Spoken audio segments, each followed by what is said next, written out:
There comes a point when your mind feels dull, like a once sharpened blade left too long in the rain, and you can't quite remember when the brilliance began to fade.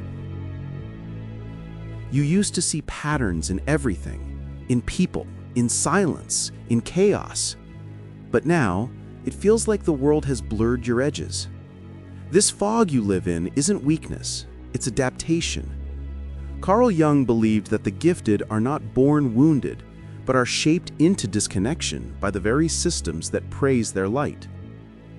The world admires your intelligence, but secretly teaches you to use it against yourself. It rewards your performance, then punishes your authenticity. And so one day, you wake up in a life that looks like yours, but doesn't feel like home. The mirror reflects someone capable, successful, stable, but internally, you sense something sacred has gone missing. You were once the child who noticed everything, the silent observer who heard truths no one dared speak.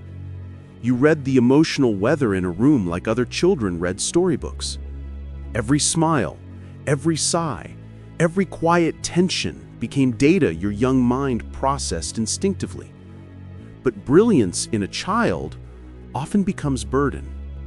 You learned early that awareness comes with responsibility, to soothe, to please, to stabilize what was chaotic around you. Jung said that the adaptive child survives by becoming exactly what the environment needs, even if that means losing the self. You mastered emotional shape-shifting long before you understood what it cost. Love became something you earned through usefulness. Safety was measured by how invisible your own needs could be. Over time, your identity fused with performance until the act became indistinguishable from the actor. And now, as an adult, you confuse genuine connection with approval. You confuse self-worth with productivity. You confuse being loved with being needed. But that confusion isn't failure. It's the residue of survival. The world applauded your brilliance while silently benefiting from your silence. And in that applause, the child learned a dangerous equation. Performance equals belonging. Jung warned that what we adapt to as children, we mistake for truth as adults. The self you show to the world, the charming, capable, efficient persona, isn't false, but it's incomplete. It is a mask designed to protect you from rejection, not a reflection of who you are. The danger begins when you forget it's a mask at all. You begin to feed the image instead of the soul. You become fluent in external success, but illiterate in internal peace. The applause feels good for a moment, then empties into silence again. You feel the hollowness not because you lack purpose, but because your purpose has been hijacked by expectation. Jung called this spiritual starvation, the moment when the persona devours the psyche it was built to protect. The mind grows clever, while the heart grows numb. And yet beneath the numbness, the real you hasn't vanished. It's only buried. It waits in the dark, patient, observing the performance it was forced to create. The return begins the moment you dare to stop pretending. When you finally whisper, "I'm tired," and allow the echo to be heard. The masks begin to crack not through rebellion, but through exhaustion, because the soul cannot thrive in captivity. The parts of you you've labeled too much, your anger, your tenderness, your longing, they're not flaws. They are fragments of your wholeness, exiled because they threatened the image. Jung called these exiles the shadow. Not evil, not dark, just unseen. The shadow follows you everywhere, reflected in every relationship, every overreaction, every moment you sabotage peace. It whispers through your insomnia, your perfectionism, your need to control. It's not your enemy. It's your unintegrated truth begging to be recognized. Integration begins when you stop moralizing your emotions, when you stop calling your weakness weakness and your boundaries selfishness. Healing isn't about becoming light, it's about becoming whole.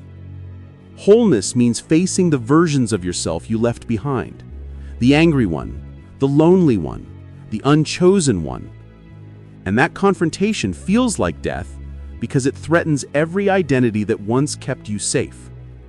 Jung said that individuation demands the courage to be who you are without apology. That courage isn't loud. It's quiet, deliberate, sacred. It's saying no when yes would earn approval. It's resting even when the world calls it laziness. It's allowing yourself to be human in a culture addicted to performance. The truth is, you were never addicted to achievement. You were addicted to safety disguised as achievement. Hyper-independence, perfectionism, control. They were never power. They were defense mechanisms born of fear. You became strong because being weak was punished. You became independent because dependence was betrayed. But strength without softness is just armor that eventually rusts from the inside. And independence without trust is a cage disguised as freedom. Jung warned that where love rules, there is no will to power. And where the will to power dominates, love withers. So you must unlearn the reflex to prove, to please, to perform. You must learn again how to rest without guilt, to speak without filtering truth through fear. The self you seek isn't waiting in future success. It's buried beneath forgotten authenticity. To find it, you don't add more. You remove what is not you. Peel away the image, the ambition, the inherited expectations. Sit with the silence that remains and let it speak. In that silence, your soul will remind you that you were never broken, only buried under roles that never fit. The child you once were didn't die. They adapted, split themselves to survive a world that couldn't hold their light. Now it's your job to bring them home, to tell them the performance is over, the stage is empty, and they can rest. Wholeness is not becoming someone new.